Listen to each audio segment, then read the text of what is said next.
going to show you some watercolor techniques. Okay, now I'm going to work with some color washes and blending. A lot of times students have a hard time getting a nice even coat of a color because the paint dries and you end up with a harsh line. You can see I've set up my paper on some cardboard that I taped with masking tape, and it is raised a little bit. I could raise a little bit more if I wanted to put something under there to shim it and change the pitch of my paper, but that's going to come in handy when I show you some blending techniques. You could also use a clipboard or any other board or scrap that you have that would fit your paper on. And so one way that you can control that is if you do prop up your paper on an angle, use gravity with your paper to create, it's called a bead of paint, and then drag the brush right underneath, and that moved the paint down, but it gives you time to go back and reload your brush so that you can come right down below that and make it continue down the page. So you can keep doing these lines as long as you have a nice load of paint here, a nice bead of paint. You can keep going down, and you can play around with this technique and change maybe the amount of pigment that's in the water, so that you might go from a darker color to a lighter color, or maybe change to a new color partway through. I'm just going to continue going down right below my last line. And I can get a really even color. This is really nice for backgrounds and sunsets. The next one I'm going to show you is a value scale. I'm going to add a lot of pigment at first, and then I'm going to just add a little bit of water at a time as I'm going to show you how you can control with watercolor what the shades and tints are of your colors. So I'll start with this one. We'll see how dark that one looks. That's a pretty bright color.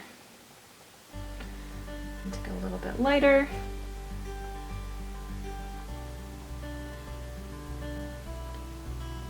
Again. Those look pretty similar, don't they? I'm gonna pick up to this color.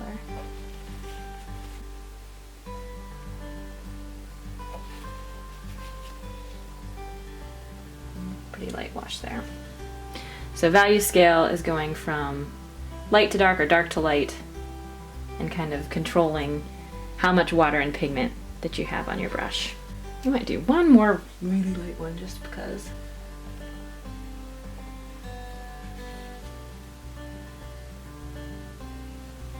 Yeah, there we go. So it's 5 steps.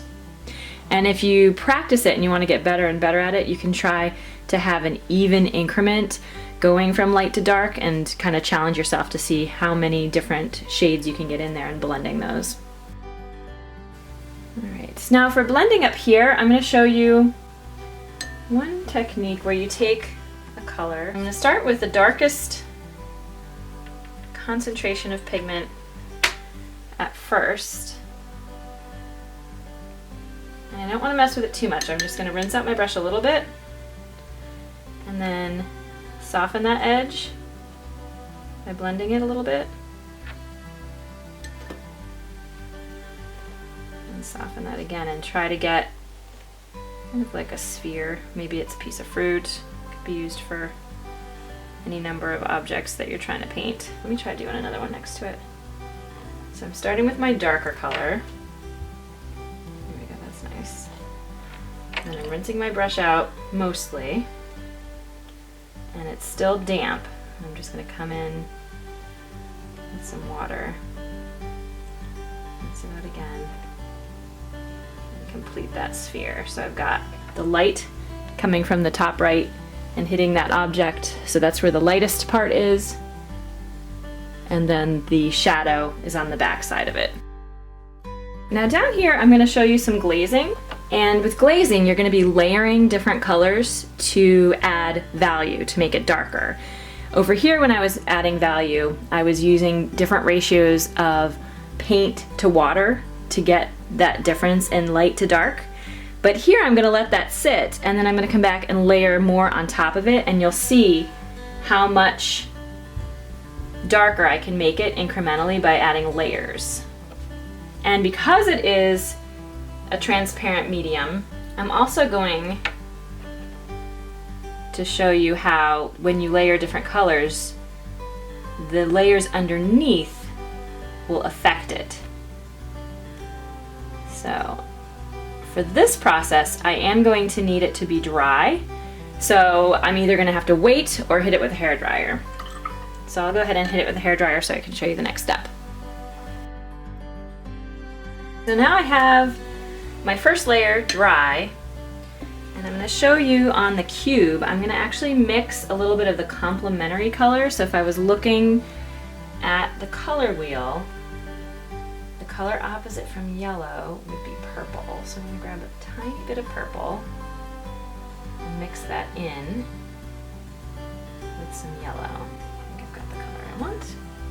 So now I'm gonna come in here and I'm only gonna paint where the shadow on this cube would be with that complementary mixture. It's purple and yellow mixed together to make that into a shadow. And hopefully if I have dried it enough, it won't bleed into the other side of the cube.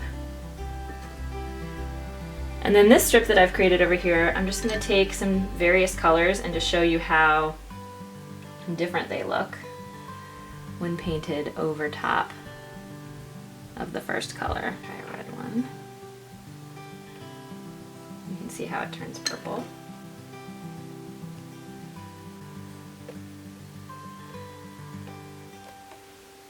Okay, so you can kind of see how layering different colors can be effective in changing the value and the hue that you're using.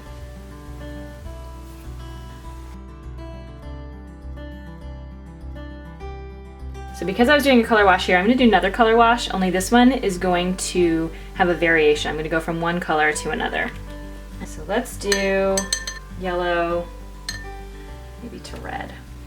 So I'm going to start with this yellow, and I want to make sure there's enough pigment to create that bead, just like I did with my other color wash.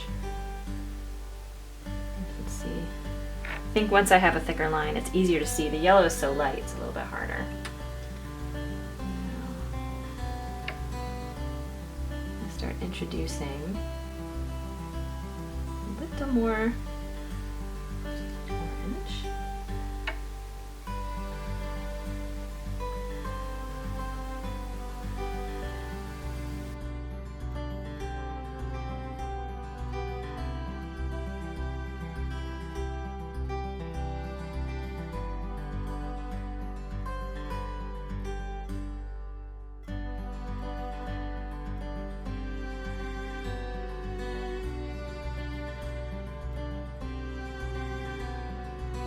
So now we have kind of an ombre effect going from yellow to orange to red.